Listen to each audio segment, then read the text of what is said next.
Čtyřnozí mazlíčci se stali v mnoha případech nepostradatelným členem rodiny. Není zvláštností, že si je lidé berou i na své dovolené. Pro tyto účely slouží například takzvané přepravní klece. A právě o klecích si budeme povídat v následujících minutách. Při jejich koupi myslete hned na několik věcí najednou. Prvořadá věc je, k čemu klec má sloužit, k čemu to vlastně potřebujeme.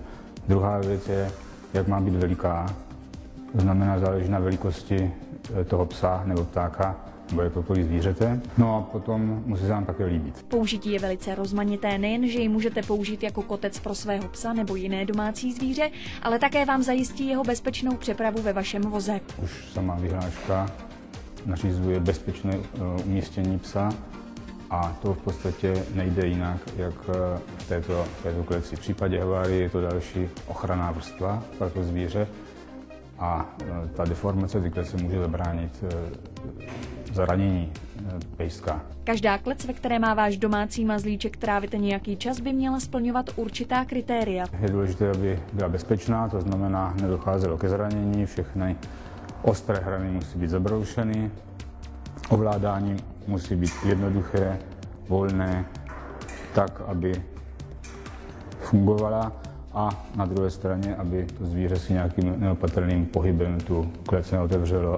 Vedle péče o svého chlupáče byste měli myslet i na údržbu právě klece. Bývají vyráběny z ocelových drátů, proto není údržba nijak složitá. V podstatě udržovat ji v čistotě, pokud dojde k nějakému ušpinění, zaprášení, očistí se běžným čistícími prostředky. Takové klece jsou velice často používány kynology. Pro výstavy psů jsou v podstatě nezbytností. Tato klec umožňuje, aby pes na výstavě, kde je velké množství zvířat a psi jsou stresováni, mohl zůstat v klidu. Pro větší pohodlí a lehčí manipulaci existují klece skládací.